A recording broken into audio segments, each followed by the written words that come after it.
Hello बच्चों, आप सभी का स्वागत है इस वीडियो में। और इस वीडियो में हम लोग पढ़ रहे हैं क्लास 9th के ज्योग्राफी के चैप्टर नंबर 3 को, जिसका नाम है ड्रेनेज। तो यहां पर इस चैप्टर को हम लोग क्या करेंगे, एनसीईआरटी किताब से लाइन बाय लाइन एक्सप्लेनेशन के साथ पूरी तरीके से खत्म करेंगे। पूरा चैप्टर आपका यहां पर क्लियर हो जाएगा, आपको पूरा चैप्टर समझ में आ जाएगा। अब देखो, चैप्टर का नाम क्या है? चैप्टर का नाम है ड्रेनेज।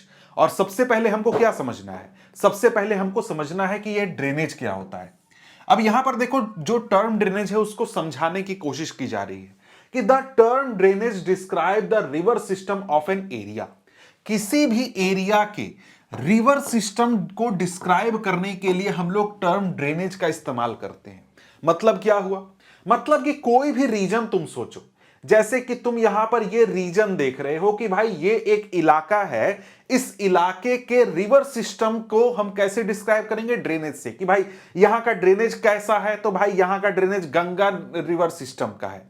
समझ गए? मतलब कि यहां पर जो भी यहां पर वाटर फ्लो होता है, जैसे बारिश होकर के पानी आता है या फिर कहीं पर से कोई वाटर निकलता है, जैसे नदी वगैरह जनरेट होती है, तो वो जो वाटर फ्लो हो रहा है वो किस प्रकार से फ्लो हो रहा है, यहां पर रिवर्स का निर्माण कैसे हो रहा है, वो किस प्रकार से वाटर फ्लो होकर के आगे की ओर जा रहा है। यानी कि जो छोटे छोटे स्ट्रीम्स हैं वो जाकर के रिवर में मिल रहे हैं, और जो छोटे रिवर्स हैं वो जाकर के बड़े रिवर में मिल रहे हैं, और बड़े रिवर्स जाकर के फ्लो करके समुद्र में गिर जा रहे हैं।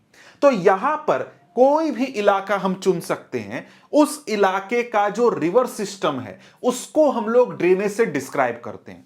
जैसे एग्जांपल के लिए आपके शहर में भी एक ड्रेनेज सिस्टम होता है, जिसमें क्या होता है भाई, आपके शहर में जो भी पानी निकाला जाता है आपके बाथरूम के द्वारा, या फिर जो भी वेस्ट वाटर आपका जनरेट होता है, वो उस ड्रेनेज के जरिए एक जगह पर इकट्ठा होते होते होते फ्लो करके क्या कर जाएगा, जा करके रिवर में मिल जाएगा, या फिर कहीं और अगर उसको प्रोसेसिंग करना है तो वहां तक पहुंचा दिया जाएगा। उसी प्रकार से हमारे नेचर में, हमारे किसी भी रीजन में जो भी बारिश होती है, जो भी वाटर आता है, वो फ्लो करके रिवर्स तक पहुंचता है, और छोटे रिवर्स जाकर के बड़े रिवर में मिलते हैं, और ये एक पूरा सिस्टम बनाते हैं जिसको रिवर सिस्टम बोला जाता है।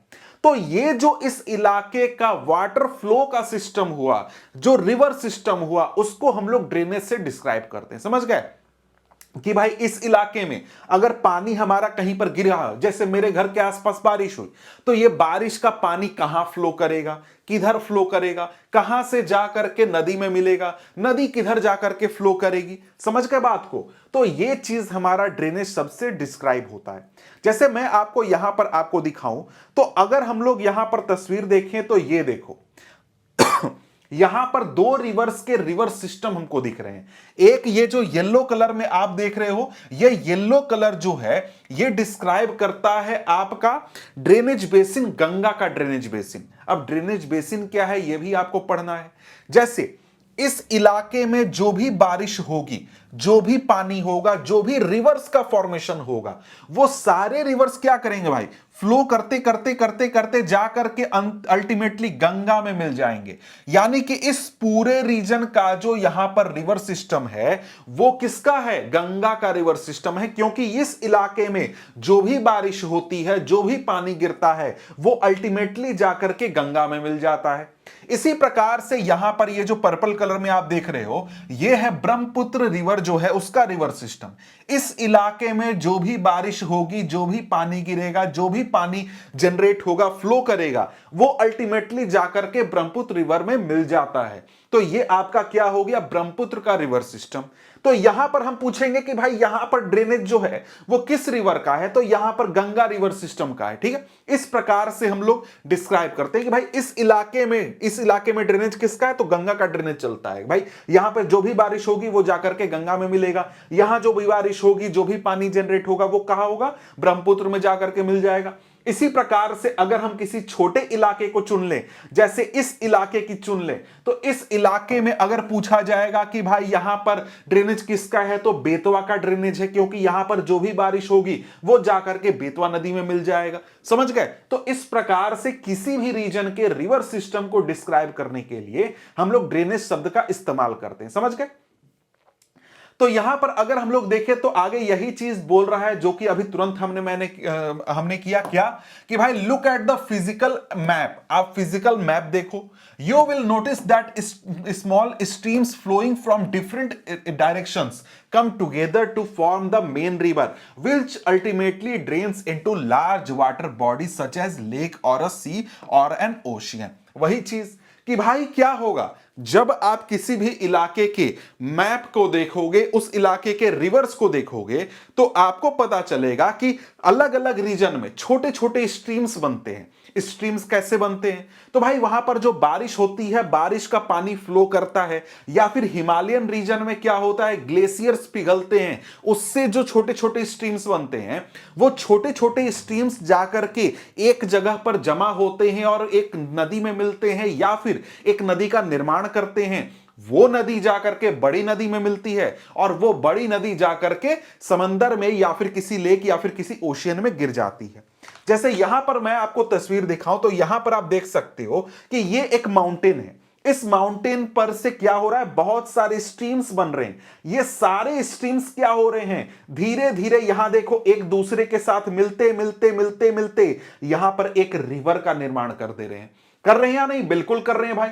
इसी प्रकार से दूसरी तरफ देखो तो यहां पर भी क्या हो रहा है, यहां पर भी बहुत सारे स्ट्रीम्स आ रहे हैं। यहां पर माउंटेन से स्ट्रीम्स आ रहे हैं, इधर भी माउंटेन से देखो कई सारे स्ट्रीम्स निर्माण हो रहे हैं, और ये सब मिलकर के एक रिवर का फॉर्मेशन कर दे रहे हैं। और ये रिवर आगे जाकर के फ्लो करता है और एक बड़े रिवर में मिल जाता है। ये रियल इमेज है, समझ गए? ये गूगल मैप्स में आपको दिखा रहा हूं। यहां पर बड़े रिवर में मिल गए, यहां पर फिर अलग अलग डायरेक्शन से जो स्ट्रीम्स है वो मिल रहे हैं। ये रिवर आगे फ्लो करती है, आगे और स्ट्रीम्स मिलते हैं, सारा स्ट्रीम जमा होते होते फिर क्या होता है, जाकर के समंदर में मिल जाता है। तो ये एक प्रकार का ड्रेनेज सिस्टम हो गया। ठीक है, अब यहां पर शब्द आ गया ड्रेनेज बेसिन। ये ड्रेनेज बेसिन क्या होता है भाई?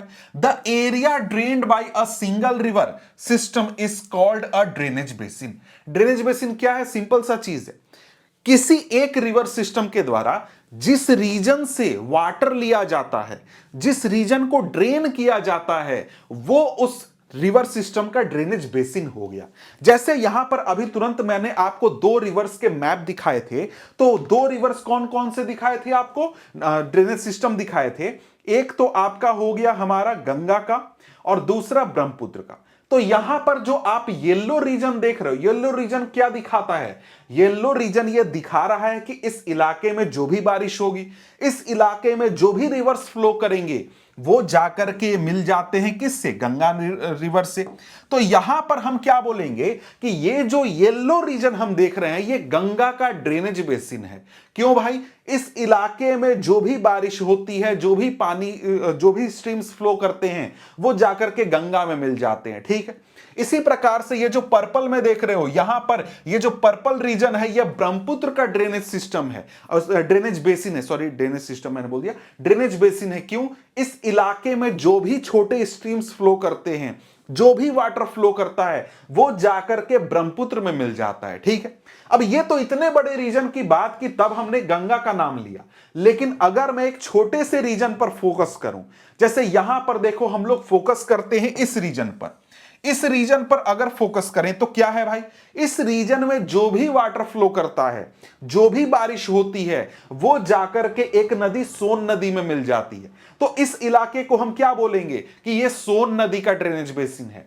इसी प्रकार से कोई दूसरी नदी को देखें तो यहां पर देखो, ये रीजन आप देखो, ये जो रीजन है, इस रीजन में जो भी बारिश होगी, जो भी वाटर फ्लो होगा, वो किस रिवर में जाकर के मिल जाएगा? चंबल में मिल जाएगा। ये रीजन क्या है? ये रीजन हमारा चंबल का ड्रेनेज बेसिन है। समझ गए बात को? तो यहां पर ड्रेनेज बेसिन वो इलाका है जिससे एक नदी वाटर ड्रेन करती है, वाटर लेती है। ठीक है, इसके बाद यहां पर अगर हम लोग देखें आगे, तो आगे हमारे सामने क्या बात करता है? वाटर डिवाइड की बात करता है। ये वाटर डिवाइड क्या चीज है भाई? कहता है कि any elevated area such as a mountain or an upland separates two drainage basin, such an upland is known as water divide। अब क्या होता है कि कई रीजन्स में अलग अलग माउंटेन्स होते हैं या फिर हायर लैंड होते हैं, समझ गए। वो क्या करेंगे, दो ड्रेनेज बेसिन्स को डिवाइड कर देंगे, यानी एक तरफ स्ट्रीम्स इधर फ्लो होने लगेगा, एक तरफ स्ट्रीम इधर फ्लो होने लगेगा। तो इस प्रकार के माउंटेन को या फिर अपलैंड को हम क्या बोलते हैं, वाटर डिवाइड बोलते हैं। वाटर डिवाइड क्यों बोलेंगे भाई, क्योंकि ये क्या करेंगे, दो ड्रेनेज बेसिन को सेपरेट कर देंगे। जैसे यहां पर आप देखो, यहां पर एक हमारा ड्रेनेज बेसिन ये है, एक ड्रेनेज बेसिन ये है, बीच में ये अपलैंड है, ऊंची जमीन है। इससे क्या होता है, एक तरफ वाटर इधर फ्लो करता है और दूसरी तरफ वाटर इधर फ्लो करता है, तो दो अलग अलग ड्रेनेज बेसिन बन गए। ये हमारा क्या हो गया, वाटर डिवाइड हो गया। अब इसको इस प्रकार से समझो कि यहां पर तुम क्या देख रहे हो भाई, यहां पर हमारा एक माउंटेन है। अब होता कैसे है ये चीज समझो, ये माउंटेन है, इसके ऊपर बारिश हो रही है। इसके ऊपर जो बारिश हो रही है, क्योंकि ये एक ऊंची जमीन है, तो इस तरफ जो बारिश होगी वो इधर फ्लो करेगा और इधर जो भी बारिश होगी वो इस तरफ फ्लो करेगा। तो यहां पर दो अलग अलग स्ट्रीम्स का निर्माण होगा, जिससे कि यहां पर अलग अलग ड्रेनेज बेसिन बनेंगे, ड्रेनेज सिस्टम दो अलग अलग बनेंगे। इसलिए ये माउंटेन क्या हो गया, हमारा वाटर डिवाइड हो गया। इसका रियल एग्जांपल दिखाऊं तो अभी जो तुरंत मैंने तुमको दिखाया था इमेज, इसी में तुम ये चीज देख सकते हो। यहां पर क्या देख रहे हो भाई, यहां पर ये माउंटेन है। अब इसको मैं जरा सा 3D करने की कोशिश करता हूं। देखो यहां पर ये हमारा माउंटेन है, समझ गए, ये हमारा माउंटेन है बीच में। और माउंटेन की वजह से क्या देख रहे हो, यहां पर इस डायरेक्शन में बहुत सारे स्ट्रीम्स निकल रहे हैं और इस डायरेक्शन में बहुत सारे स्ट्रीम्स निकल रहे हैं। तो यहां पर क्या हो रहा है कि यहां पर ये सारे स्ट्रीम्स जाकर के आगे मिल करके एक रिवर बना रहे हैं और इधर जो स्ट्रीम्स आ रहे हैं, ये सारे स्ट्रीम्स आगे मिल करके रिवर में मिल रहे हैं।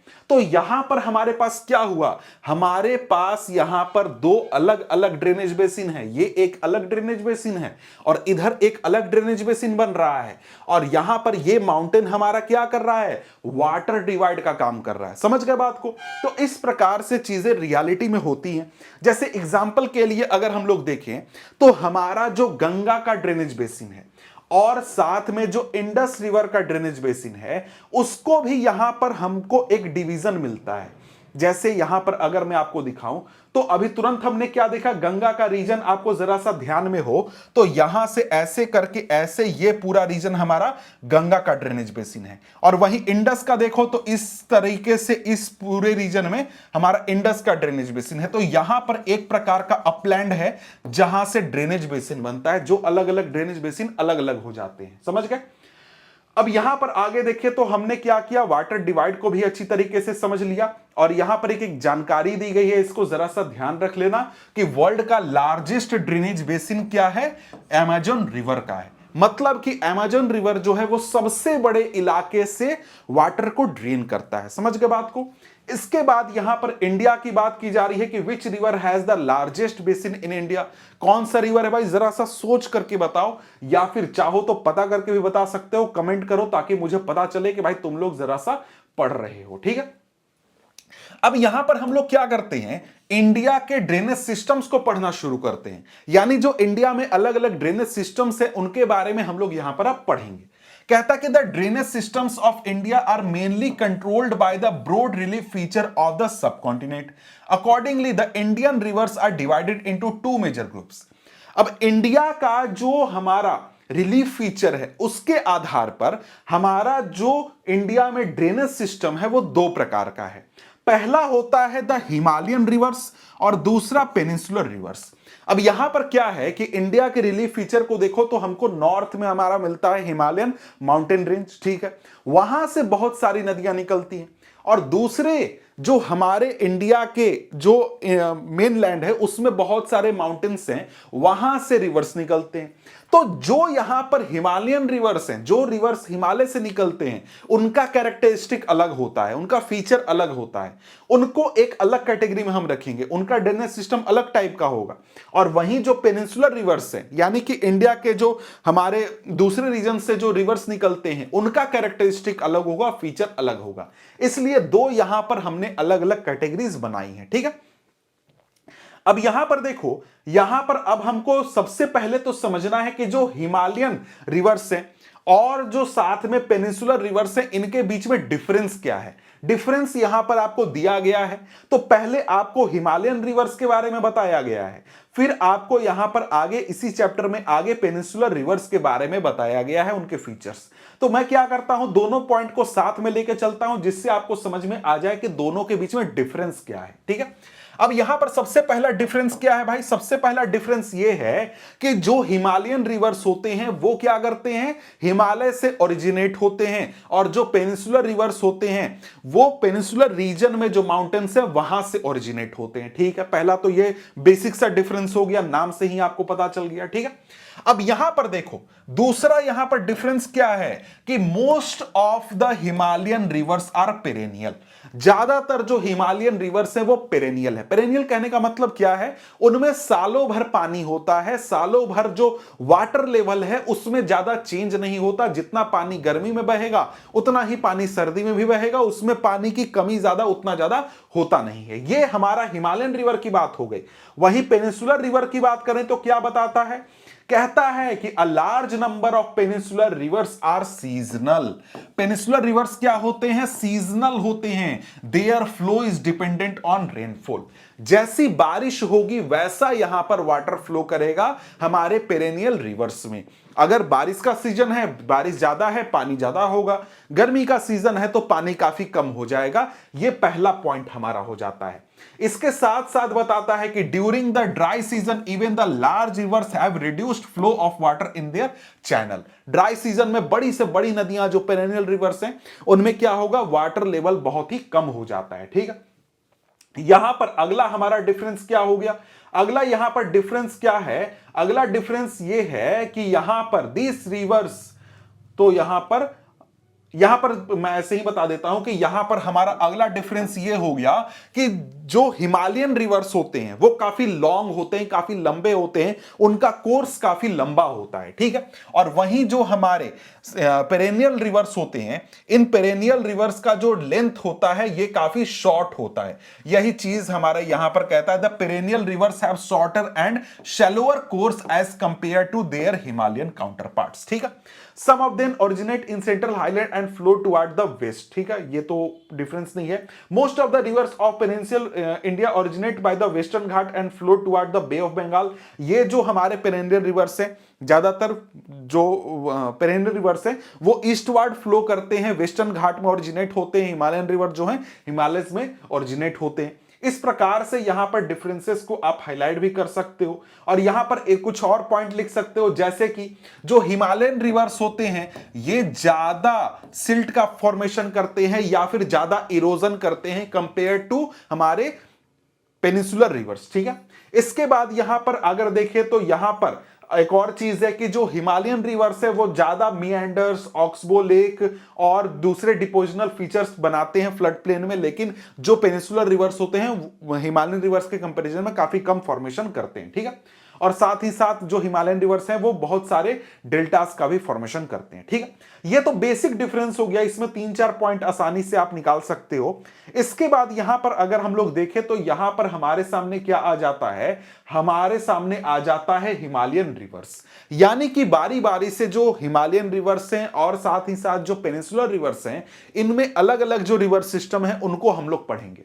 सबसे पहले हम लोग हिमालयन रिवर्स के साथ शुरुआत करते हैं। तो हिमालयन रिवर्स में हमको 3 ड्रेनेज सिस्टम पढ़ने हैं। पहला तो इंडस का पढ़ना है, दूसरा गंगा का पढ़ना है और तीसरा ब्रह्मपुत्र का पढ़ना है। ठीक है, तो यहां पर बोलता है कि the major Himalayan rivers are the Indus, the Ganga and the Brahmaputra. ठीक है, these rivers are long and are joined by many large and important tributaries. The river along with its tributaries may be called a river system. तो river system क्या हुआ, यह चीज यहां से आप समझ सकते हो। A river along with its tributaries may be called a river system. एक नदी है, उस नदी को जब उसके ट्रिब्यूटरीज के साथ इंक्लूड करके बात किया जाएगा तब हम क्या बोलेंगे कि भाई वो एक रिवर सिस्टम है। जैसे जब हम बोलते हैं गंगा रिवर सिस्टम, इसका मतलब क्या हुआ, हम सिर्फ गंगा रिवर की बात नहीं कर रहे हैं, बल्कि उन सभी रिवर्स की बात कर रहे हैं जो कि गंगा में आकर के मिलते हैं। तो जितने भी उसके ट्रिब्यूटरीज हैं उनको इंक्लूड करके जब हम बात करते हैं तब हम रिवर सिस्टम की बात करते हैं। गंगा रिवर सिस्टम मतलब गंगा और उसके सारे ट्रिब्यूटरीज, ब्रह्मपुत्र रिवर सिस्टम मतलब ब्रह्मपुत्र और उसके सारे ट्रिब्यूटरीज, इसी प्रकार से इंडस रिवर सिस्टम मतलब इंडस और उसके सारे ट्रिब्यूटरीज। समझ गए बात को? तो आओ यहां पर हम लोग शुरुआत करते हैं सबसे पहले इंडस रिवर सिस्टम से। तो इंडस रिवर सिस्टम के बारे में क्या बताता है? The river Indus rises in Tibet near lake Mansarovar. जो इंडस रिवर है वो ओरिजिनेट कहां से होता है? जो तिब्बत है वहां से ओरिजिनेट होता है, मानसरोवर लेक के पास से। तो यहां पर मैं अगर मैप में आपको दिखाऊं तो हमारे इंडिया के नॉर्थ में जो मानसरोवर लेक है कैलाश पर्वत के पास, यहां से हमारा इंडस रिवर ओरिजिनेट होता है और यहां से वो एंटर करता है यहां पर जो जम्मू कश्मीर है, लद्दाख है, उस रीजन में, और फ्लो करते हुए वो नॉर्थ की ओर, पहले नॉर्थ वेस्ट की ओर फ्लो करेगा और फिर वो जाकर के पाकिस्तान में एंटर करता है। वहां से फ्लो करते हुए करते करते करते जाकर के अरेबियन सी में मिल जाता है, अरेबियन सी में गिर जाता है। ठीक है, अब यहां पर अगर हम लोग देखें और बातें तो और क्या बताई जा रही हैं, और यहां पर बताया जा रहा है इट फॉर्म्स पिक्चरेस्क गॉर्ज। यहां पर ये जो हमारा इंडस रिवर सिस्टम है, मतलब जो इंडस रिवर है, वो जब इस रीजन में होता है, यानी कि जो हमारा कश्मीर का या फिर लद्दाख के आसपास का रीजन हुआ, यहां पर बहुत ही खूबसूरत खूबसूरत गॉर्ज का निर्माण करता है। समझ गए? जो कि बहुत देखने में खूबसूरत होता है, बहुत देखने में अच्छा लगता है। समझ गए? आगे क्या बोलता है? बोलता है several tributaries the Zaskar, the Nubra, Shyok and Hunza join it in Kashmir region. जो कश्मीर रीजन है वहां पर बहुत सारे ट्रिब्यूटरीज जो हैं वो इंडस रिवर में ज्वाइन करते हैं। यहां पर यह ध्यान रखना कि जो कश्मीर रीजन है, कश्मीर रीजन में कौन कौन से ट्रिब्यूटरीज ज्वाइन कर रहे हैं? जो हमारा जास्कर हो गया, नुब्रा हो गया, श्योक हो गया, हुंजा हो गया। इसको जरा सा मैं आपको मैप में दिखा दूं तो यहां पर आप देख सकते हो यहां पर कौन कौन से यहां पर रिवर्स है। यहां पर श्योक है, जास्कर है, शुरू है, और भी एक दो रिवर्स है। यहां पर कुछ मेन हाईलाइट किए गए हैं। तो इस रीजन में कुछ यहां पर हमारे रिवर्स हैं जो कि ट्रिब्यूटरीज के रूप में इंडस रिवर को ज्वाइन करते हैं। इसके बाद यहां पर क्या बताता है? The Indus river flows through Baltistan and Gilgit and emerges from mountains at Attock. जो यहां पर हमारा इंडस रिवर है वो बाल्टिस्तान और गिलगिट से फ्लो होते हुए अटक में, अटक लोकेशन है एक, वहां पर माउंटेन्स से बाहर आता है। माउंटेन से बाहर आता है मतलब क्या? देखो, माउंटेनियस रीजन को छोड़ करके जो प्लेन रीजन है वहां पर ये रिवर जो है अटक में बाहर आता है। माउंटेन रीजन को छोड़ देता है, प्लेन रीजन में एंटर कर जाता है। अब यहां पर देखो ये गिलगिट बाल्टिस्तान क्या है भाई? तो यहां पर देखो इस रीजन को, जो ये रीजन हम लोग देख रहे हैं ना, इस रीजन को यहां पर गिलगिट बाल्टिस्तान बोला जाता है। तो ये रीजन जो है अभी इंडिया के कंट्रोल में नहीं है, पाकिस्तान के कंट्रोल में है, और इस रीजन का नाम है गिलगिट बाल्टिस्तान। समझ गए? तो यहां पर जो रिवर है वो फ्लो होते हुए फिर अटक में प्लेन रीजन में एंटर कर जाता है। ठीक है, माउंटेन्स को छोड़ देता है। इसके बाद यहां पर आगे बढ़े तो आगे क्या बताता है? द सतलज, द बीस, the Ravi and the Chenab, the Jhelum joined together to enter the Indus near Mithankot in Pakistan. Pakistan में मिठानकोट के पास ये सारे रिवर्स जो हैं वो ज्वाइन करके क्या करते हैं? इंडस में मिल जाते हैं। तो यहां पर देखो कौन कौन से रिवर भाई? झेलम, चेनाब, रावी, सतलज, बीस और भी कुछ रिवर्स है। ये सब मिलकर के क्या करेंगे? जाकर के इंडस रिवर में मिल जाएंगे। कहां पर? मिठानकोट। ये जो रीजन है, ये जगह, इसको मिठानकोट बोला जा रहा है कि यहां पर ये जाकर के मिल जाते हैं। लेकिन मिलने से पहले ये सब आपस में मिल जाते हैं, उसके बाद जाकर के इंडस रिवर में मिलते हैं। ठीक है, इसके बाद यहां पर देखें तो क्या बताता है? Beyond this the Indus flows southward eventually reaching the Arabian Sea east of Karachi. इसके बाद जो इंडस रिवर है वो साउथवर्ड फ्लो करता है और वो अरेबियन सी में गिर जाता है कराची के पास में। तो यहां पर देखो यहां पर जो इंडस रिवर है, यहां पर है कराची, करीब यहां पर है कराची, जहां पर हमारा ये इंडस रिवर जाकर के समंदर में, अरेबियन सी में मिल जाता है। तो यहां पर इस तस्वीर में देख सकते हो कौन कौन से इसके ट्रिब्यूटरीज हैं, कहां पर आकर के मिलते हैं। यहां पर बहुत सारे ट्रिब्यूटरीज जो हैं वो नॉर्थ वेस्ट से भी मिलते हैं, यानी अफगानिस्तान से भी कुछ नदियां आकर के यहां पर इंडस रिवर में मिलती हैं। इसके बाद यहां पर आगे देखें तो क्या बताता है कि the Indus plain has a very gentle slope. Indus plain जो है उसका स्लोप बहुत जेंटल है। इसका मतलब क्या हुआ कि देखो यहां पर जो हमारा इंडस रिवर फ्लो कर रहा है, इंडस रिवर फ्लो कर रहा है, देखो ये मान लो कि इंडस रिवर का रास्ता है, इसमें शुरुआत में तो यहां पर माउंटेनियस रीजन है, कश्मीर में, लद्दाख में माउंटेन में फ्लो करता है इंडस रिवर। उसके बाद जब वो प्लेन में आता है तो वहां पर जब प्लेन रीजन में फ्लो करता है ना, तो जो ढलान है वो काफी जेंटल है, मतलब ऐसा ढलान नहीं है नदी का, वो हल्का सा ढलान है, धीरे धीरे धीरे धीरे ऐसे फ्लो करता है। समझ गए बात को? ये बात यहां पर आपको बता रहा है। कहता है कि with a total length of 2900 kilometre, Indus river का टोटल लेंथ कितना है भाई? 2900 किलोमीटर है। इसको ध्यान रखना, the Indus is one of the longest reverse of the world. Indus जो है वर्ल्ड का लॉन्गेस्ट रिवर्स में गिना जाता है, काउंट किया जाता है।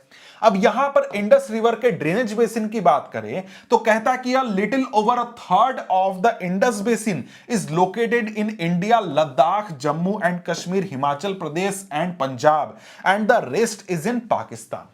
अब यहां पर इंडस रिवर के ड्रेनेज बेसिन को अगर हम लोग देखें तो ये आप जो ये इलाका देख रहे हो मैप में, ये है इंडस रिवर का ड्रेनेज बेसिन।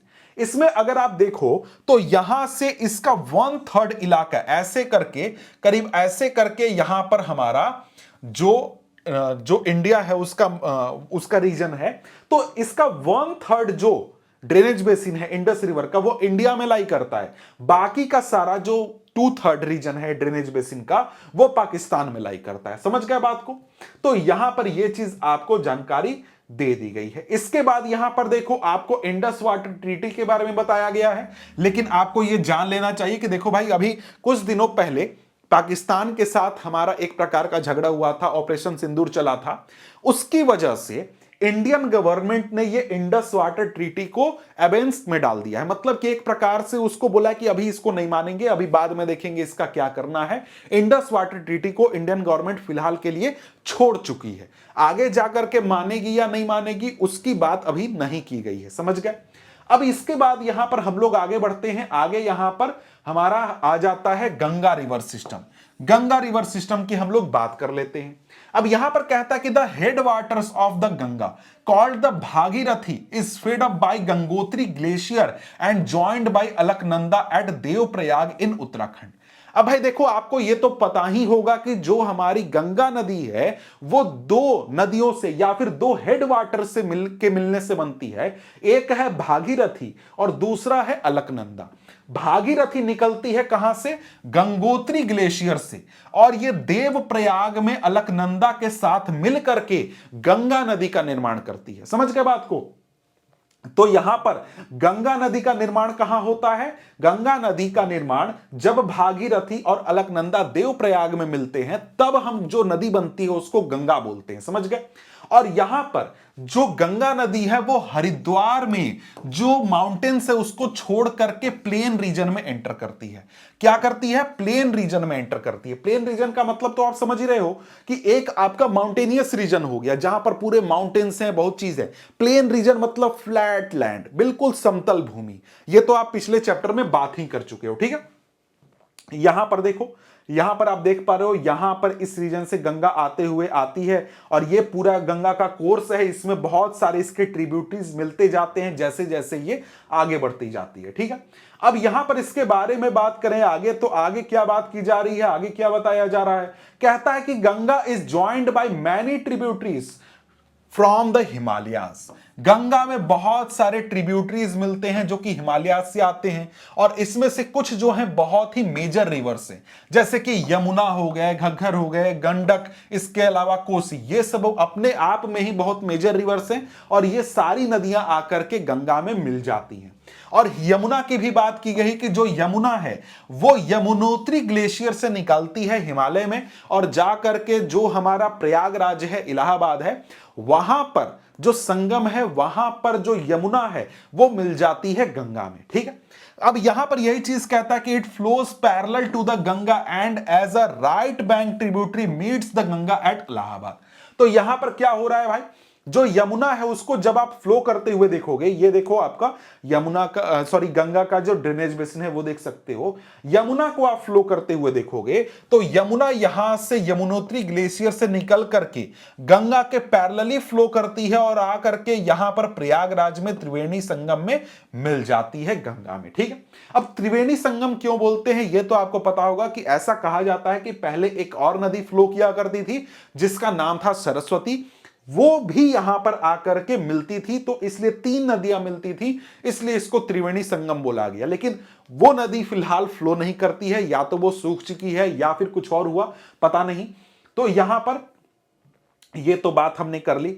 आगे यहां पर देखें तो आगे क्या बताया जा रहा है, आगे यहां पर बताया जा रहा है the Ghaggar, the Gandak and the Kosi rise in the Nepal Himalaya.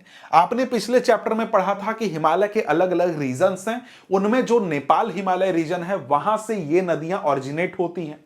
तो यहां पर आगे बताता है they are the rivers which flood part of northern plain every year causing widespread damage to life and property whereas they enrich the soil for agricultural uses. तो ये जो नदियां हैं, ये नदियां काफी पावरफुल है, मतलब कि इनमें बहुत पानी होता है और इनमें हर साल ऐसा सिचुएशन क्रिएट होता है कि ये अपने जो बैंक्स हैं उससे बाहर निकल के फ्लो करने लगती है। मतलब सिंपली कहें तो इनमें एक प्रकार से बाढ़ आ जाता है और उससे होता यह है कि जहां पर भी ये फ्लो करती हैं उसके आसपास के रीजन को ये पूरी तरीके से सबमर्ज कर देती हैं, डुबा देती हैं, और उसके साथ यहां पर ये अपने साथ जो सॉइल लाती हैं, सिल्ट लाती हैं, उसको आसपास के रीजन में छोड़ देती हैं।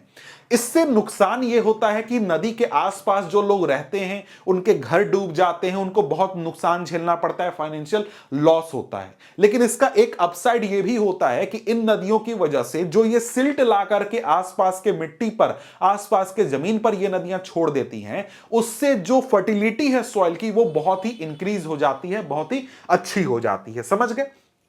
तो यहां पर आपने यह चीज सुना ही होगा कि बिहार में कोसी की वजह से बहुत बाढ़ आता है। उसके अलावा जो घग्गर है, गंडक है, वो भी अपने रीजन में बहुत वाइड स्प्रेड बाढ़ वगैरह का सिचुएशन क्रिएट करते हैं। अब यहां पर देखो हमने हिमालयन ट्रिब्यूटरीज की बात कर ली, गंगा की हिमालयन ट्रिब्यूटरीज की, लेकिन यहां पर अगर हम लोग देखें तो गंगा में बहुत सारे ट्रिब्यूटरीज ऐसे हैं जो कि पेनिनसुलर रीजन से भी ओरिजिनेट होते हैं। इनमें जो मेन ट्रिब्यूटरीज हैं वो है आपका चंबल, बेतवा और सोन। ये आपके मेन ट्रिब्यूटरीज हैं जो कि पेनिनसुलर रीजन में ओरिजिनेट होते हैं और ये जाकर के गंगा में मिलते हैं। तो यहां पर देखो ये सारे जो ट्रिब्यूटरीज हैं वो कहां से ओरिजिनेट हो रहे हैं? हिमालय से। लेकिन इधर से जो ये ट्रिब्यूटरीज जाकर के मिल रहे हैं गंगा में, ये सब पेनिनसुलर रीजन्स में ओरिजिनेट हो रहे हैं और जाकर के गंगा में मिलते हैं। ठीक है, इसके बाद यहां पर आगे देखें तो आगे यहां पर क्या बात बोलता है, आगे यहां पर बोलता है कि they rise from semi arid areas. ये जो नदियां हैं ये सेमी एरिड एरिया से ओरिजिनेट होते हैं, इनका कोर्स शॉर्ट होता है और इनमें बहुत ज्यादा वाटर नहीं होता है। और यहां पर आपको ये जानने को कहा जा रहा है कि कहां पर और कैसे ये सारे गंगा में मिलते हैं। ठीक है, अब यहां पर आपको नमामि गंगे प्रोग्राम के बारे में बताया गया है। यह एक प्रकार से हमारे गवर्नमेंट ऑफ इंडिया के द्वारा चलाया जाने वाला एक प्रोग्राम है जिसके जरिए हमारे गंगा रिवर को क्लीन करने की बात की जा रही है कि हमारे गंगा रिवर को कैसे क्लीन किया जा सकता है, उस पर काम यहां पर किया जा रहा है। अब यहां पर देखें तो जब बात की जा रही है कि जब गंगा नदी में उसके सारे ट्रिब्यूटरीज आकर के मिल जाते हैं तो गंगा का जो साइज है, मतलब उसमें जो वाटर होता है वो बहुत ही इंक्रीज कर जाता है और यहां पर जो गंगा है वो फिर आपका जो ईस्ट साइड है, ईस्ट डायरेक्शन में फ्लो करते हुए फरक्का तक पहुंचती है। वेस्ट बंगाल में फरक्का एक लोकेशन है, वहां तक पहुंचती है और यह है आपका northern most point of Ganga delta. यानी फरक्का जो जगह है यहां पर आप देखो तो यहां पर आपका देख रहे हो कि ये आपका लोकेशन है फरक्का। यहां पर क्या होता है, यहां पर आपका गंगा गंगा डेल्टा का शुरुआत होता है। क्योंकि डेल्टा मतलब क्या, यहां पर एक प्रकार का नदियों के द्वारा बनने वाला जो आइलैंड होता है उसकी बात कर रहे हैं। तो यहां पर से क्या हो रहा है, आप देख रहे हो कि एक फ्लो इधर जा रहा है, एक स्ट्रीम इधर जा रहा है, एक इधर जा रहा है। यहां से पूरा ये जो रीजन है ना, ये पूरा डेल्टा रीजन है, इसको हम लोग सुंदरबन डेल्टा बोलते हैं। और यहां ये इसका नॉर्दर्न मोस्ट पॉइंट क्या है भाई, ये जो फरक्का है जहां पर ये नदी पहुंचती है, गंगा नदी पहुंचती है। और यहां पर क्या होता है, फरक्का में क्या होता है, जो गंगा नदी है वो बाइफरकेट कर जाती है। बाइफरकेट करनी जाती है, इसका मतलब क्या हुआ, इससे एक स्ट्रीम अलग निकल जाता है, यानी कि एक गंगा के डिस्ट्रीब्यूटरी का निर्माण होता है, जिसको हम क्या बोलते हैं, भागीरथी हुगली बोलते हैं, सिंपली हुगली रिवर बोलते हैं। अब यहां पर देखो, आपने एक ट्रिब्यूटरी सुना, ट्रिब्यूटरी का मतलब क्या, एक रिवर फ्लो करते हुए जब दूसरी नदी में गिर जाए तो हम क्या बोलेंगे, ट्रिब्यूटरी। जैसे सोन नदी गंगा में गिर रही है, गंगा में जाकर के मिल जा रही है, तो सोन क्या हुई, गंगा की ट्रिब्यूटरी हो गई। लेकिन जब कोई नदी एक नदी से ओरिजिनेट होकर के फ्लो करती है तो उसको हम लोग डिस्ट्रीब्यूटरी बोलते हैं, समझ गए, सेकंड स्ट्रीम वहां पर ओरिजिनेट होता है। जैसे यहां पर हम लोग देखें तो यहां पर क्या हो रहा है, गंगा फ्लो करते हुए आ रही थी, आ रही थी, आ रही थी, लेकिन यहां पर क्या हुआ, यहां पर आकर के वही नदी जो है वो दो स्ट्रीम्स में टूट गई। ये हमारा जो रिवर है, ये रिवर है हमारा हुगली, और ये गंगा आगे जाकर के फ्लो कर जाती है और मिल जाती है ब्रह्मपुत्र रिवर से, ठीक है। अब यहां पर देखो क्या हुआ, हुगली क्या है भाई, गंगा नदी की डिस्ट्रीब्यूटरी है, ठीक है। अब यहां पर देखें तो कहता है flow southward toward the deltaic plains to the bay of Bengal. ये हुगली जो है आगे जाकर के बे ऑफ बंगाल में गिर जाती है, और जो गंगा का जो मेन स्ट्रीम है वो साउथवर्ड फ्लो करते हुए बांग्लादेश में एंटर करेगा, और वहां पर ब्रह्मपुत्र रिवर से जाकर के मिल जाएगा, और वहां पर इसको मेघना कहा जाता है। जब ये दोनों मिलकर के आगे बढ़ते हैं तब इस जो बड़ी नदी निर्माण होती है, यमुना ब्रह्मपुत्र और गंगा के मिलने से, उसको हम क्या बोलते हैं, मेघना बोलते हैं। कहता है कि this mighty river with waters from the Ganga and the Brahmaputra flow into the bay of Bengal. ये जो बड़ी नदी बनती है ये बे ऑफ बंगाल में जाकर के मिल जाती है, और इन रिवर्स की वजह से जो डेल्टा का निर्माण होता है उसको हम क्या बोलते हैं, सुंदरबन डेल्टा बोलते हैं, ठीक है। तो सुंदरबन डेल्टा आप जान गए, गंगा और ब्रह्मपुत्र की वजह से जो एक बड़ा सा डेल्टा का निर्माण होता है उसको हम लोग सुंदरबन डेल्टा बोलते हैं। अब यहां पर इस डेल्टा का नाम सुंदरबन डेल्टा क्यों पड़ा, क्योंकि यहां पर एक पेड़ पाया जाता है, ट्री पाया जाता है, जिसका नाम है सुंदरी ट्री, इसलिए यहां पर इसका नाम पड़ा सुंदरबन डेल्टा। और ये जो रीजन है ये आपका वर्ल्ड का लार्जेस्ट डेल्टा है और फास्टेस्ट ग्रोइंग डेल्टा, इसका साइज धीरे धीरे बढ़ते ही जा रहा है। और यहां पर एक खास प्रकार का टाइगर पाया जाता है जिसको हम लोग रॉयल बंगाल टाइगर बोलते हैं। यह बहुत ही पॉपुलर है पूरी दुनिया में, ठीक है। अब यहां पर गंगा के बारे में और बातें करें तो गंगा का लेंथ क्या है, 2500 किलोमीटर। कैन यू 3.4 इमेज देखने के लिए बोल रहा है, can you identify the type of drainage pattern found by the Ganga river system. किस प्रकार का ड्रेनेज सिस्टम यहां पर यह बनाया जाता है, क्या बता रहा है, Ambala is located on the water divide between the Indus and Ganga river system. Ambala क्या है, इंडस रिवर सिस्टम और गंगा रिवर सिस्टम के बीच में जो एक प्रकार से वाटर डिवाइड बना उस पर अंबाला लोकेटेड है। समझ गए वाटर डिवाइड क्या होता है, ये तो आप समझ ही चुके हो। The plains from Ambala to the Sundarban stretch over 1800 kilometres, but the fall in its slope is hardly 300 metres. अब यहां पर क्या बोल रहा है भाई, देखो यहां पर बोल रहा है कि जब आप देखोगे अंबाला को, अंबाला कहां पर है, ये जो येलो लाइन का बाउंड्री है ना, यहां पर करीब अंबाला है। यहां से लेकर के यहां तक लेंथ कितना है, 1800 किलोमीटर, लेकिन यहां से यहां का स्लोप मतलब कि हाइट का डिफरेंस कितना है, मात्र 300 मीटर। कितना, हर 6 किलोमीटर पर जो हाइट का डिफरेंस होगा वो कितना होगा, 1 मीटर होगा। इतना कम स्लोप है, मतलब समझो कि पूरा ये रीजन जो है फ्लैट लैंड है, बिल्कुल समतल भूमि है। समझ गए, ऐसा रीजन है ये, ठीक है। इसके बाद यहां पर आगे देखें तो आगे क्या है, therefore the river develops large meanders. इसलिए यहां पर जो ये रिवर है, गंगा रिवर है, जब फ्लो करती है अपने रीजन में तो बहुत सारे मिएंडर्स का निर्माण करती है। मिएंडर क्या हो गया, अब इसको मैं जरा सा इमेज से दिखाऊंगा तब तुमको समझ में आएगा। देखो इस प्रकार से जब रिवर फ्लो करे तो इस प्रकार के शेप को हम क्या बोलते हैं, मिएंडर बोलते हैं। ठीक है, मतलब वाटर जो है वो स्ट्रेट लाइन में फ्लो नहीं कर रहा है, वो इस प्रकार से घूमते फिरते फ्लो कर रहा है, ये है मिएंडर। ठीक है, इस प्रकार के शेप का निर्माण करती है जब गंगा रिवर फ्लो करती है। क्यों? क्योंकि पूरा एक प्लेन रीजन में फ्लो करती है, इस वजह से। इसके बाद हम आगे बढ़ते हैं, आगे हम लोग बात कर लेते हैं ब्रह्मपुत्र रिवर सिस्टम की। तो ब्रह्मपुत्र रिवर सिस्टम भाई ब्रह्मपुत्र नदी के द्वारा बनाया जाता है। जो ब्रह्मपुत्र नदी है इसको ये तिब्बत में ओरिजिनेट होती है, ईस्ट ऑफ मानसरोवर लेक।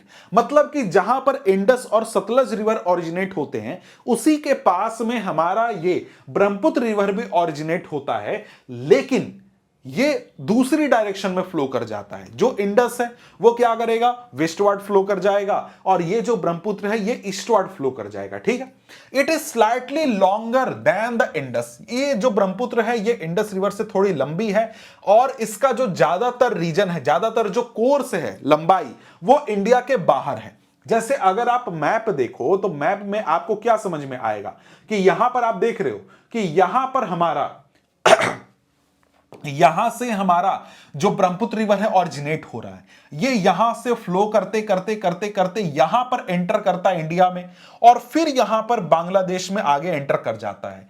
तो इंडिया में कुछ छोटे से रीजन के लिए ब्रह्मपुत्र रिवर फ्लो करती है।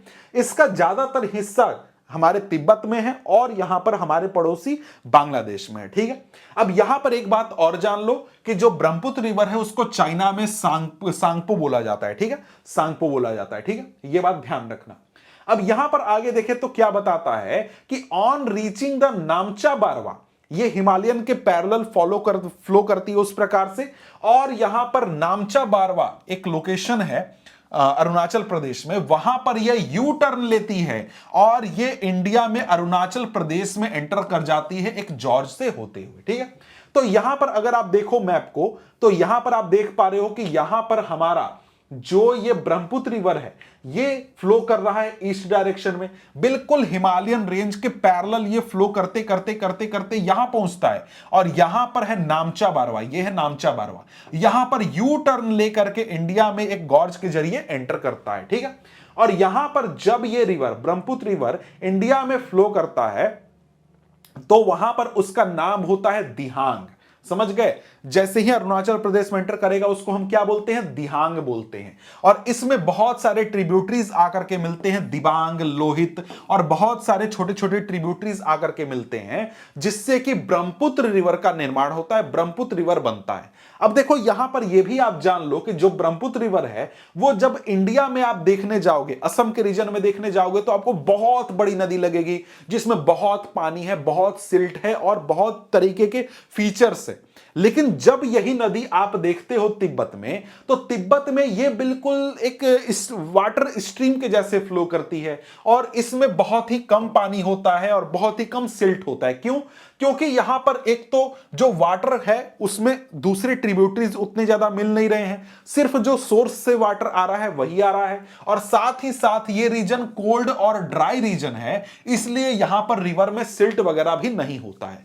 जब इंडिया में ये नदी एंटर करती है तो उसके बाद जो ट्रिब्यूटरीज मिलते हैं वो बहुत ज्यादा वाटर ऐड करते हैं, क्योंकि जो रीजन है अरुणाचल प्रदेश का रीजन, असम का रीजन, आसपास के जो स्टेट्स हैं वहां पर बहुत ज्यादा बारिश होती है। वहां पर जो बारिश की वजह से जो पानी फ्लो करता है ट्रिब्यूटरीज में, वो सब मिलते हैं जब, तब ब्रह्मपुत्र का साइज बहुत ही बड़ा हो जाता है। समझ गए? यही चीज कहता है कि in India it passes through a region of high rainfall, here the river carries large volume of water and considerable amount of silt. The Brahmaputra has braided channel in its entire length in Assam and forms many riverine island.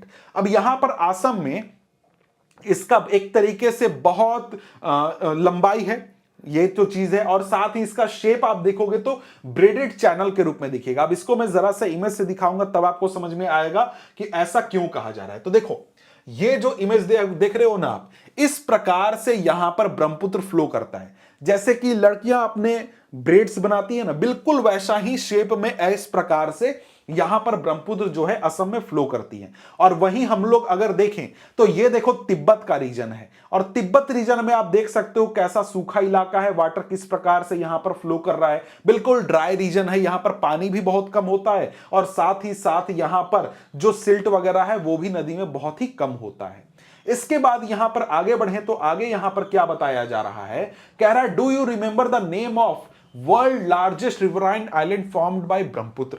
आपने पिछले chapter में पढ़ा था, जरा सा उसका नाम comment करके बता दो ताकि मुझे पता चल जाए कि आप अभी याद रखे हो और साथ ही साथ अभी तक आप वीडियो पढ़ भी रहे हो। ठीक है, अब यहां पर आगे बढ़े तो क्या बताया जा रहा है कि every year during the rainy season the river overflows it's bank. जो रिवर है वो उसमें पानी का मात्रा बढ़ जाता है रेनी रीजन की वजह से, और वो जो नदी है ब्रह्मपुत्र नदी वो अपने बैंक से बाहर निकल जाती है, अपने किनारों से बाहर फ्लो करने लगती है। उससे बहुत ज्यादा डिवास्टेशन होता है, बहुत ज्यादा फ्लड आता है आसाम में और बांग्लादेश में। और यहां पर अगर हम लोग देखें जो ये रीजन है इंडिया का जो रीजन है और जो बांग्लादेश का रीजन है, यहां पर जो ब्रह्मपुत्र है वो बहुत ज्यादा डिपॉजिट्स करती है, मतलब कि बहुत ज्यादा जो सिल्ट वगैरह अपने साथ लाती है उसको वो छोड़ देती है। और इसकी वजह से क्या होता है, जो नदी का रिवर बेड है, नदी की जो तलहटी है वो उठ जाती है, और यहां पर जो ब्रह्मपुत्र रिवर है वो अपना डायरेक्शन हमेशा चेंज करते रहता है। कभी इधर से फ्लो कर रहा था,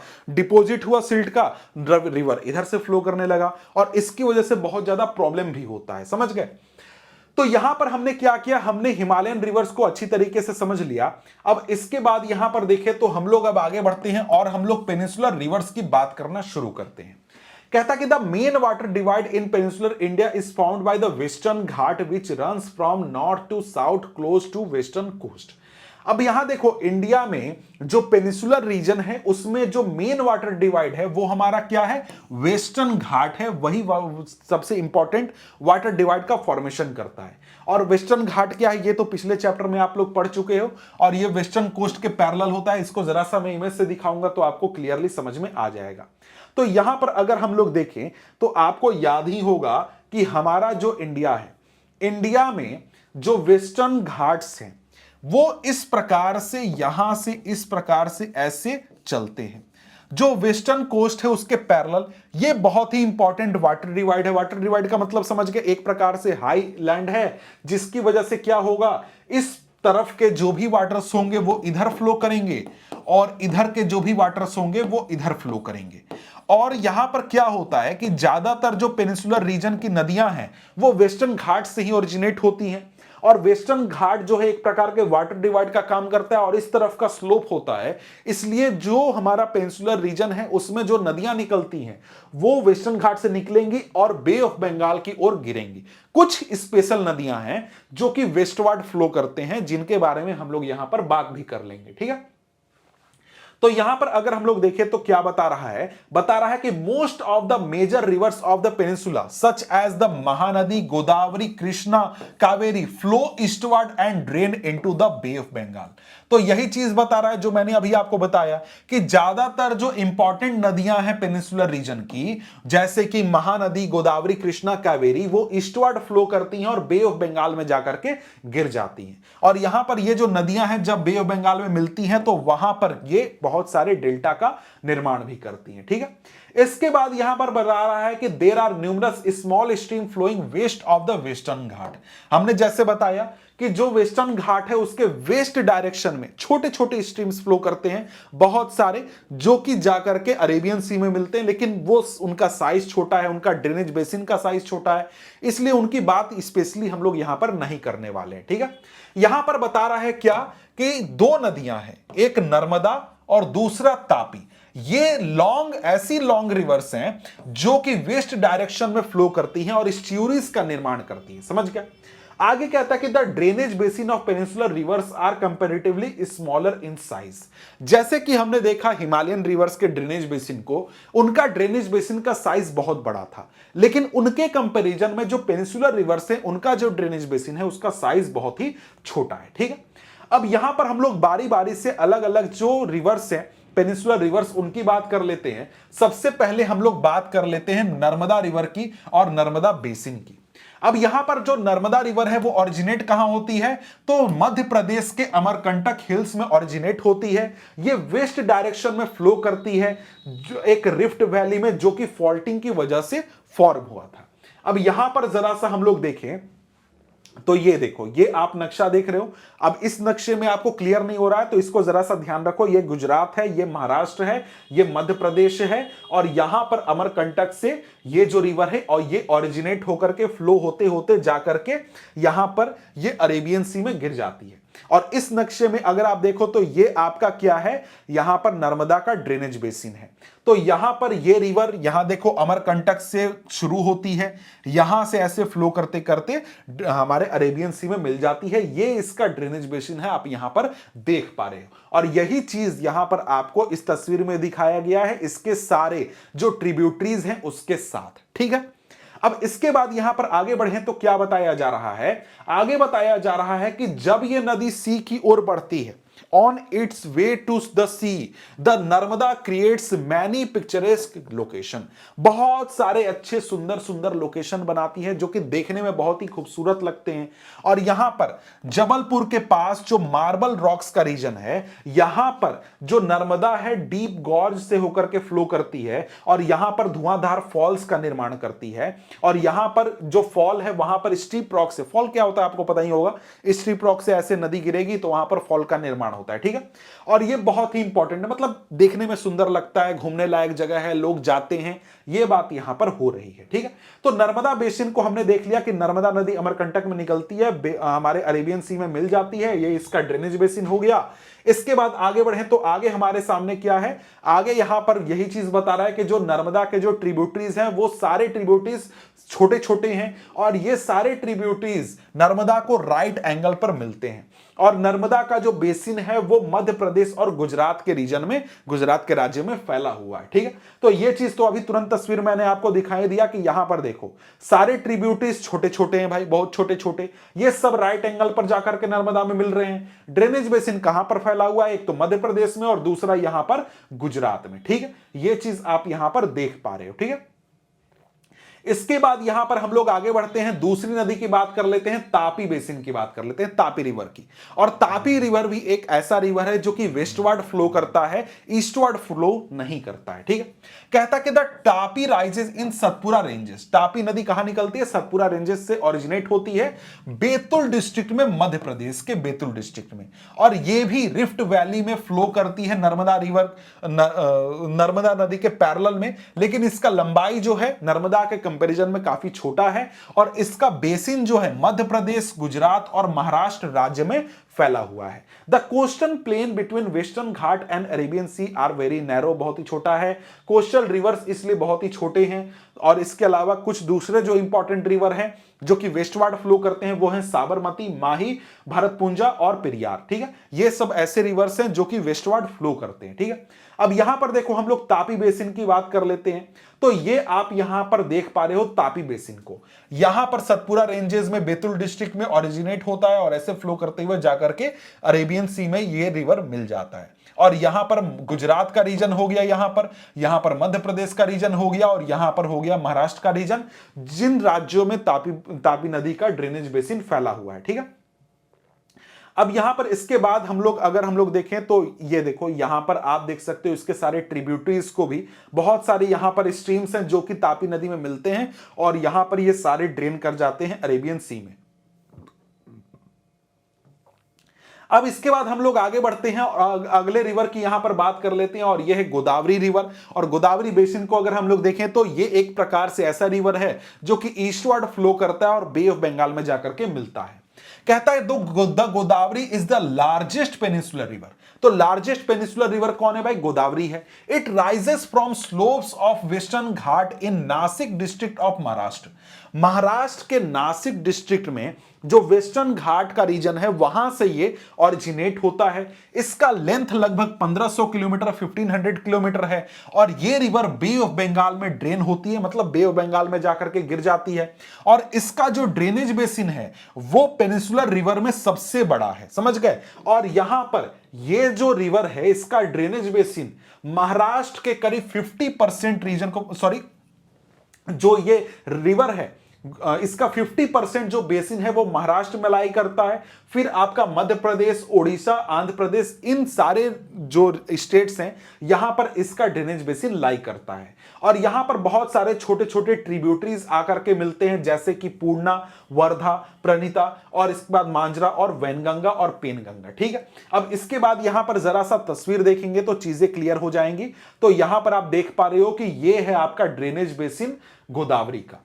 यहां पर महाराष्ट्र के जो वेस्टर्न घाट के रीजन है यहां से ओरिजिनेट होती है, और इसका ड्रेनेज बेसिन आपका आंध्र प्रदेश, आज का जो तेलंगाना भी है वो भी इसमें शामिल है, और इसके बाद छत्तीसगढ़, मध्य प्रदेश, इसके बाद इन रीजन्स में इसका ड्रेनेज बेसिन फैला हुआ है। ठीक है, इसका मैं अगर आपको रिवर कोर्स दिखाऊं तो यहां पर आप देख पा रहे हो इस प्रकार से गोदावरी निकलती है और ऐसे फ्लो करते हुए जाकर के ये बे ऑफ बंगाल में गिर जाती है, मिल जाती है। ठीक है, अब यहां पर इसके बाद देखें तो आगे क्या बात हो रहा है, आगे बात हो रहा है the last 3 tributaries are very large, यानी कि जो पेनगंगा है, जो वेनगंगा है और जो मांजरा है, ये नदियां खुद में ही बहुत बड़ी नदियां हैं और आकर के गोदावरी नदी में मिलती हैं।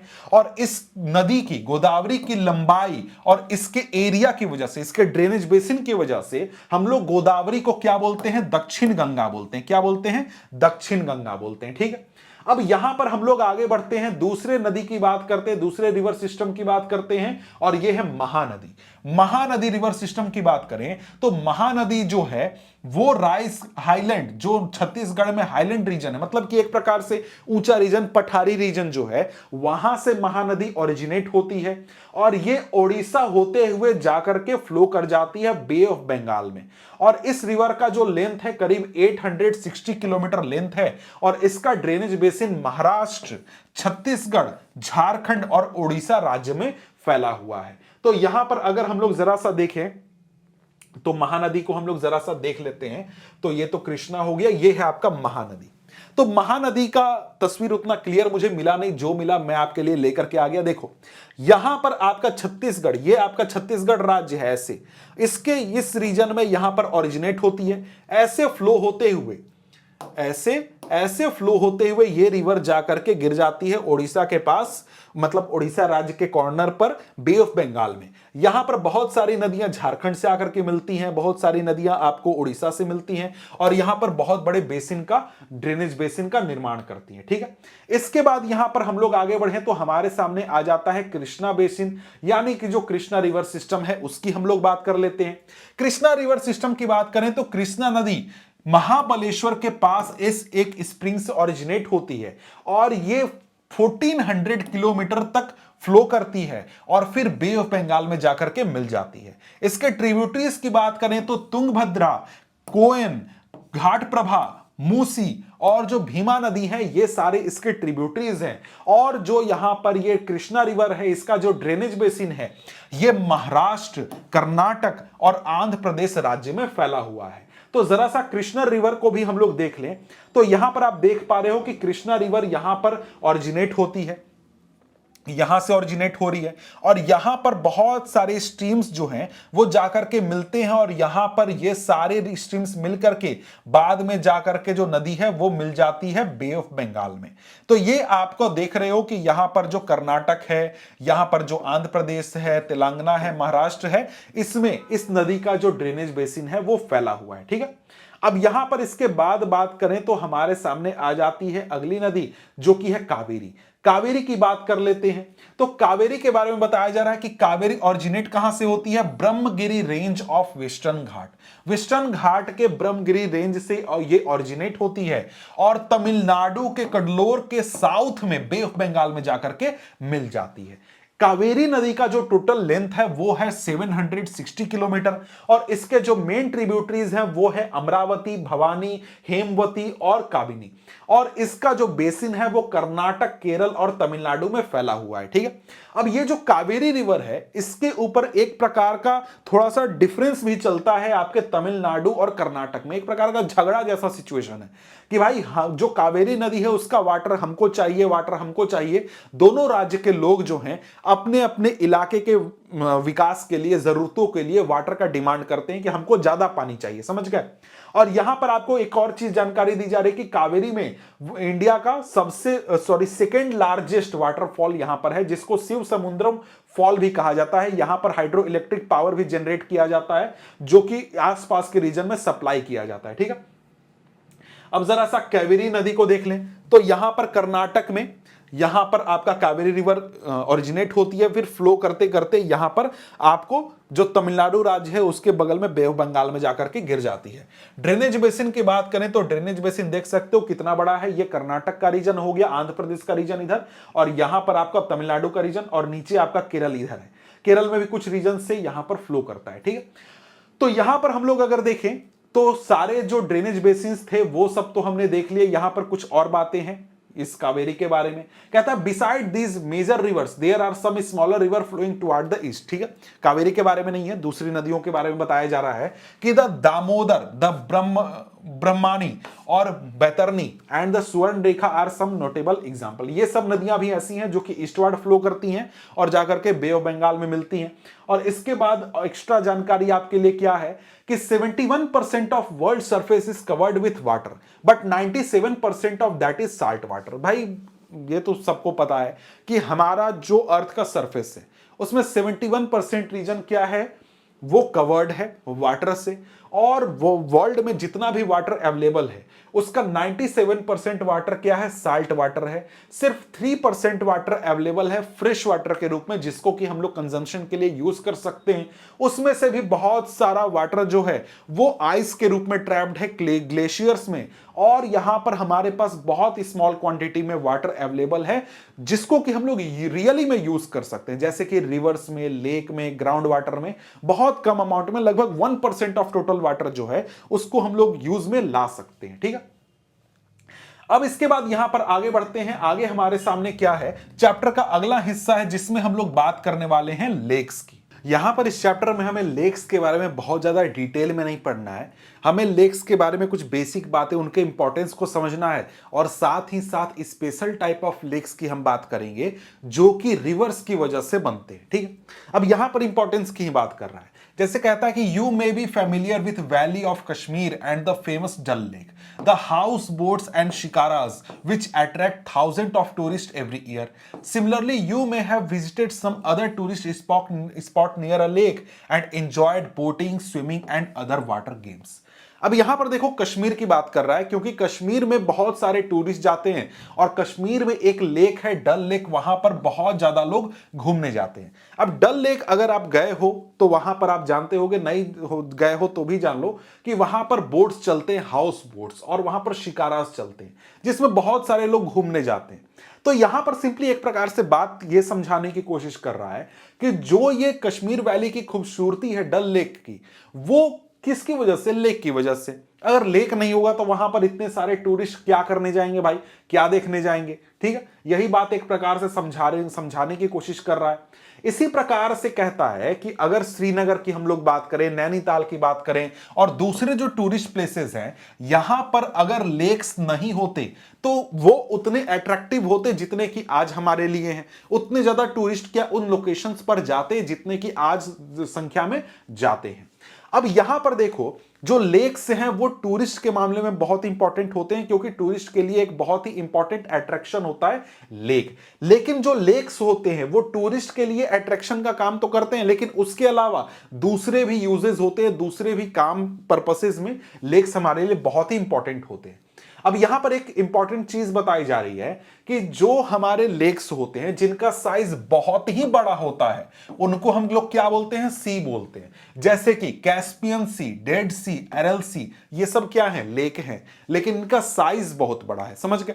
अब लेक को जरा सा हम लोग थोड़ा सा डिफाइन कर लेते हैं, क्लियरली समझ लेते हैं कि क्या होता है।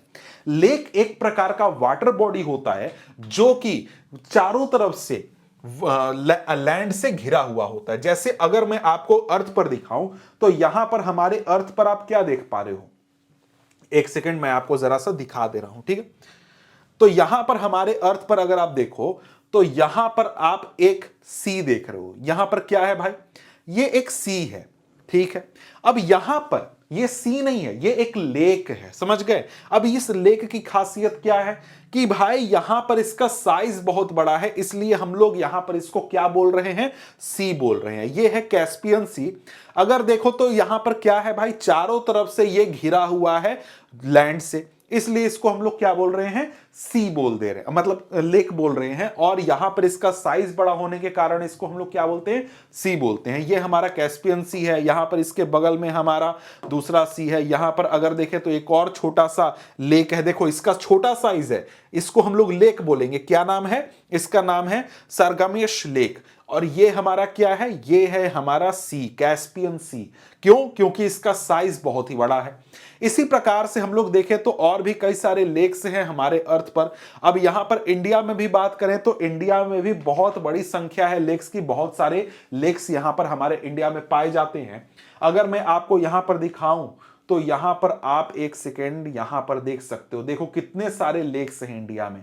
सभी लेक्स का लोकेशन, कौन सा लेक कहां पर है, ये सब आप देख सकते हो। जो लेक होते हैं उनके बारे में ये भी बता दूं कि लेक जो होते हैं वो अलग अलग प्रकार के होते हैं, उनका साइज अलग होता है, उनका जो इस टाइप होता है लेक का वो अलग अलग होता है। टाइप कहने का मतलब कि कोई लेक है वो ग्लेशियर्स की वजह से बना, कोई लेक जो है टेक्टोनिक एक्टिविटी की वजह से बना, कोई लेक है वो सी के एक्टिविटी की वजह से बना। तो अलग अलग प्रकार के लेक्स होते हैं और अलग अलग प्रकार के लेक्स हमारे इंडिया में भी पाए जाते हैं। यही चीज यहां पर बोलता है कि India has many lakes, these differ from each other in size and other characteristic, most lakes are permanent, some contain water only during rainy season. यहां पर जो इंडिया में ज्यादातर लेक्स हैं वो परमानेंट है, मतलब उनमें सालों भर पानी भरा हुआ होता है। जैसे कि हम लोग अगर डल लेक की बात करें, वुलर लेक की बात करें तो उसमें सालों भर पानी होता है। लेकिन जो हमारे एरिड रीजन में, सेमी एरिड रीजन में जो लेक्स पाए जाते हैं उनमें क्या होगा, जब रेनी सीजन आएगा तब उसमें पानी अवेलेबल होगा, नहीं तो वो सूख जाते हैं, क्योंकि वाटर स्कार्सिटी एक प्रकार की सिचुएशन वहां पर हो जाती है। कहता है कि there are some lake which are result of action of glaciers, कुछ लेक ऐसे हैं जो कि ग्लेशियर्स की वजह से बने हैं, आइस शीट्स की वजह से बने हैं। ग्लेशियर पिघले या फिर उनका एक्टिविटी की वजह से लेक का फॉर्मेशन हुआ। जैसे कि जो कश्मीर में लेक्स हैं, बहुत सारे लेक ग्लेशियर्स की वजह से बने हैं। और कुछ लेक्स ऐसे होते हैं जो कि विंड या फिर रिवर के इरोजन की वजह से या फिर ह्यूमन एक्टिविटीज की वजह से बनते हैं।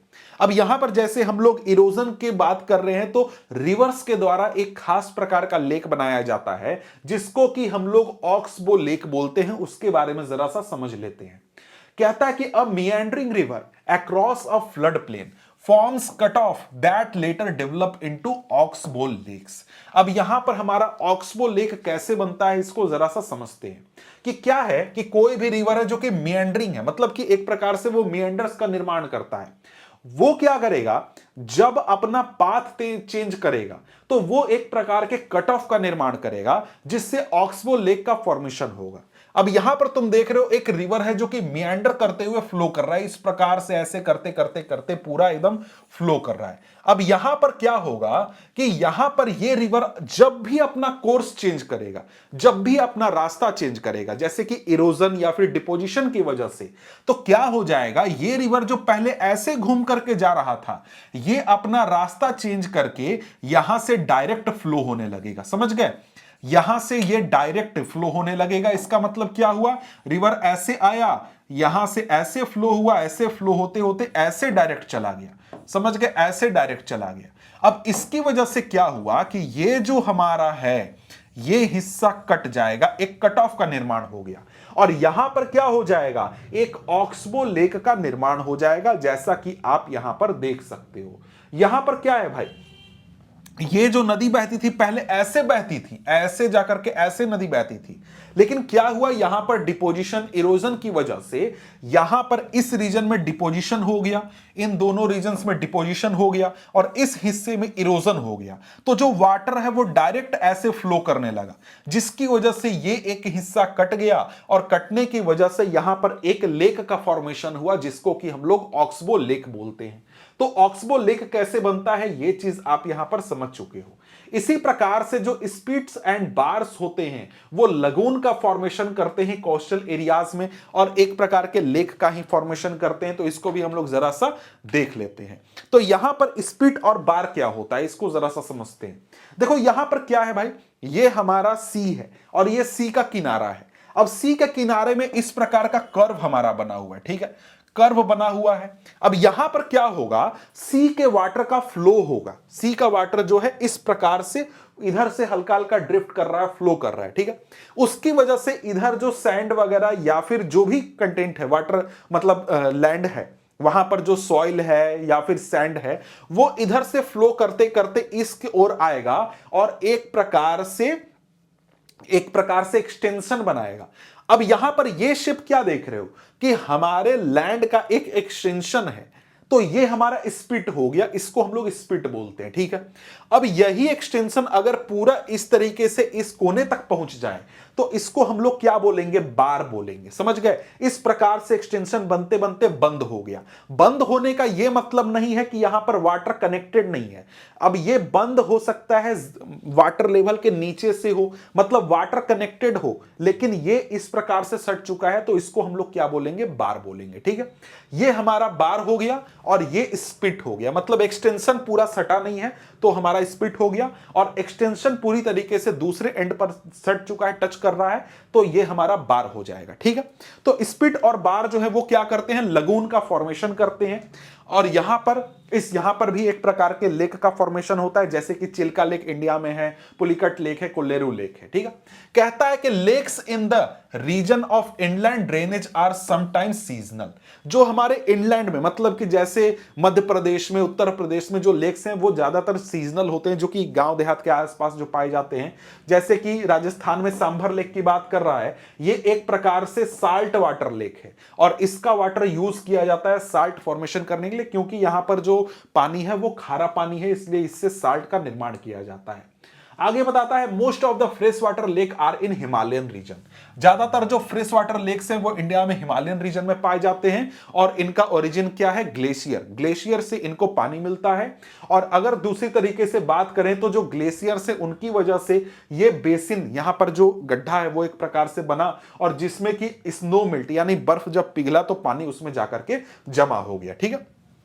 लेकिन यहां पर एक एग्जाम्पल बताया गया है कि जो कश्मीर में वुलर लेक है वो ग्लेशियर ओरिजिन का नहीं है, बल्कि वो टेक्टोनिक एक्टिविटी की वजह से बना है। और वुलर लेक जो है लार्जेस्ट फ्रेश वाटर लेक है इंडिया में। इसको जरा सा याद कर लेना कि लार्जेस्ट फ्रेश वाटर लेक कौन है, वुलर लेक है, ठीक है। इसके अलावा दूसरे लेक की बात करें तो डल लेक, भीमताल, नैनीताल, लोकताल, बारापानी, ये सब दूसरे इंपॉर्टेंट फ्रेश वाटर लेक हैं जो कि हमारे इंडिया में पाए जाते हैं। इसके बाद यहां पर आगे देखें तो यहां पर बता रहा है कि भाई नेचुरल लेक्स के अलावा जब हम रिवर्स का डैमिंग करते हैं, रिवर्स के ऊपर डैम बनाते हैं, जैसे कि हमने हाइड्रो इलेक्ट्रिसिटी को प्रोड्यूस करने के लिए डैम वगैरह का निर्माण किया, तो भी एक प्रकार के लेक का फॉर्मेशन होता है। जैसे गुरु गोविंद सागर जो लेक है उसका निर्माण हुआ, और भी कई सारे जो प्रोजेक्ट चल रहे हैं वहां पर भी बहुत सारे लेक का फॉर्मेशन होता है, ठीक है। अब यहां पर लेक्स का यूज क्या है, या फिर लेक हमारे लिए इंपॉर्टेंट क्यों है। लेक्स की बात करें तो लेक हमारे लिए बहुत इंपॉर्टेंट होते हैं, क्योंकि लेक हमको रिवर के फ्लो को कंट्रोल करने में मदद करते हैं। जैसे कि जो हम डैम बनाते हैं, अगर रिवर में ज्यादा पानी आ रहा है तो हम क्या करेंगे, डैम को बंद करके आगे के कोर्स में वाटर लेवल को रेगुलेट कर सकते हैं। अगर आगे रिवर में पानी कम है, आसपास के इलाके को पानी की जरूरत है, तो हम डैम से वाटर सप्लाई भी कर सकते हैं। हेवी रेन्स में हम लोग फ्लडिंग रोक सकते हैं, ड्राई सीजन में वाटर प्रोवाइड कर सकते हैं। लेक्स को हम लोग हाइडल पावर प्रोड्यूस करने में यूज कर सकते हैं। इसके साथ ही जो लेक्स होते हैं आसपास के रीजन में मॉडरेटिंग इफेक्ट भी डालते हैं। मॉडरेटिंग इफेक्ट कहने का मतलब यह होता है कि जो ये लेक्स हैं या फिर कोई भी वाटर बॉडी है, उसमें जब आपको हीट पड़ेगा यानी गर्मी का दिन आएगा तो क्या होगा भाई, इवापोरेशन होगा। उससे क्या होगा, एक कूलिंग इफेक्ट जनरेट होगा। और उसी प्रकार से जब सर्दी का समय आएगा तो भी वो वहां पर टेम्परेचर राइज होने से रोकेगा। मतलब सिंपली समझो, आगे अगले चैप्टर में आपको मॉडरेटिंग इफेक्ट अच्छे से समझना है कि भाई कहीं भी कोई भी वाटर बॉडी है उसके आसपास के रीजन में जो टेम्परेचर चेंज होता है वो बहुत ही कम होता है। गर्मी में बहुत ज्यादा टेम्परेचर नहीं होगा और सर्दी में बहुत कम टेम्परेचर नहीं होगा, ये चीज हमको देखने को मिलता है। समझ गए? और इसके साथ ही जो लेक्स होते हैं वो एक्वेटिक इकोसिस्टम को मेंटेन करते हैं, नेचुरल ब्यूटी बढ़ाते हैं, टूरिज्म बढ़ाते हैं, रिक्रिएशन को इंक्रीज करने में मदद करते हैं। ठीक है, अब इसके बाद इकोनॉमी में रिवर्स का क्या यूज है भाई? ये तो बहुत ही कॉमन सी बात है कि भाई रिवर्स जो है वो एक तरीके से बेसिक पॉइंट है, मतलब मेन पॉइंट है, सेंट्रल पॉइंट है, जिसके आसपास हमारी पूरी इकोनॉमी डेवलप होती है। जैसे अगर आप देखो तो हजारों सालों से जो ह्यूमन सेटलमेंट होते आया है वो रिवर्स के आसपास होते आया है। आज भी तुम अगर देखो तो हमारे जो सिटीज बेस्ड हैं या कोई गांव भी देखते हो तो ज्यादातर सिटीज या गांव तुमको रिवर्स के आसपास ही, रिवर के बगल में ही दिखेंगे, क्योंकि जो रिवर्स हैं वो हमको लाइफ सपोर्ट करने में बहुत मदद करते हैं। वहां से हमको वाटर मिलता है या फिर जरूरत के लिए जो भी चीजें हैं वो हमको अवेलेबल होती है। मतलब एक तरीके से जो ह्यूमन सर्वाइवल है या फिर ह्यूमन जो सेटलमेंट है वो रिवर्स के ऊपर ही बेस्ड है, रिवर के आसपास ही होती है। जैसे कि रिवर से हमको इरिगेशन के लिए, नेविगेशन के लिए, हाइड्रो पावर जनरेशन आज के समय में यूज करते हैं। इसके अलावा हम लोग जो एग्रीकल्चर है उसके लिए भी बहुत इंपॉर्टेंट है। तो एक प्रकार से बेसिक बात है कि भाई रिवर्स के बिना हमारा कोई चांस ही नहीं है, हम लोग सर्वाइव ही नहीं कर पाते। हमारी जो पूरी सोसाइटी बेस्ड है वो रिवर के ऊपर ही बेस्ड है। ठीक है, इसके बाद रिवर पॉल्यूशन की बात करें तो रिवर पॉल्यूशन में तो आप समझ ही रहे हो कि भाई रिवर्स में आज के समय में बहुत ज्यादा पॉल्यूशन भी है। हमारी सरकार बहुत कोशिश भी कर रही है कि भाई रिवर्स को थोड़ा क्लीन किया जाए। ठीक है, जैसे कि यहां पर बता रहा है कि आज के समय में जो डोमेस्टिक, म्युनिसिपल और इंडस्ट्रियल और एग्रीकल्चर यूज है वाटर का वो बहुत ही बढ़ चुका है, इसलिए हम रिवर से बहुत ज्यादा पानी जो है वो ले रहे हैं। उसकी वजह से जो रिवर्स हैं उसमें वाटर कंटेंट की कमी हो रही है, पानी का जो फ्लो है उसमें कमी हो रहा है। और साथ ही साथ सभी लेवल पर, इंडस्ट्रीज में, डोमेस्टिक लेवल पर हमारे सोसाइटी में पॉल्यूशन धीरे धीरे बढ़ रहा है। हम जो वेस्ट जनरेट कर रहे हैं उसको बिना ट्रीट किए हुए गंदगी के साथ ही हम लोग वाटर में, रिवर में छोड़ दे रहे हैं, जिसकी वजह से जो रिवर की क्वालिटी होती है वो बहुत ही डिग्रेड करती जा रही है। और इसकी वजह से क्या हो रहा है, जो रिवर की सेल्फ क्लीनिंग कैपेसिटी होती है वो भी डिक्रीज करती जा रही है। सेल्फ क्लीनिंग कैपेसिटी क्या होती है?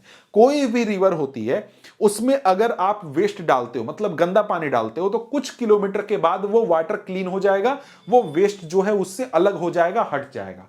लेकिन हम इतना ज्यादा आज के समय में वाटर में गंदगी मिक्स कर रहे हैं, पॉल्यूशन कर रहे हैं कि वो जो सेल्फ क्लीनिंग कैपेसिटी है रिवर्स की वो धीरे धीरे समाप्त होते जा रही है। ठीक है, जैसे एग्जाम्पल के लिए बताया गया है कि जो गंगा रिवर में ये कैपेसिटी है कि कोई भी बड़ा शहर है उसका जो भी वहां पर वेस्ट डाला जाए गंगा रिवर में वो 20 किलोमीटर के अंदर उसको क्लीन कर देगा, उसको रिमूव कर देगा। लेकिन आज के समय में जितना अर्बनाइजेशन हो रहा है, जितना इंडस्ट्रियलाइजेशन हो रहा है, जितना हम पॉल्यूशन डाल रहे हैं, उसकी वजह से ये चीज पॉसिबल नहीं होने पा रहा है। और इसकी वजह से हमको रिवर्स को क्लीन करने की जरूरत है, या फिर बहुत सारे प्लान बनाए जा रहे हैं गवर्नमेंट के द्वारा जिसके जरिए रिवर्स को क्लीन किया जा सके, या फिर ये जो पॉल्यूशन का प्रॉब्लम है इसको टैकल किया जा सके।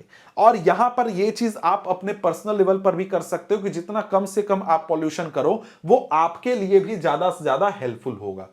अब यहां पर देखो ये चैप्टर हमारा समाप्त होता है, खत्म होता है। मिलते हैं हम आपसे अगले वीडियो में अगले चैप्टर के साथ जो कि है क्लाइमेट। तब तक के लिए गुड बाय।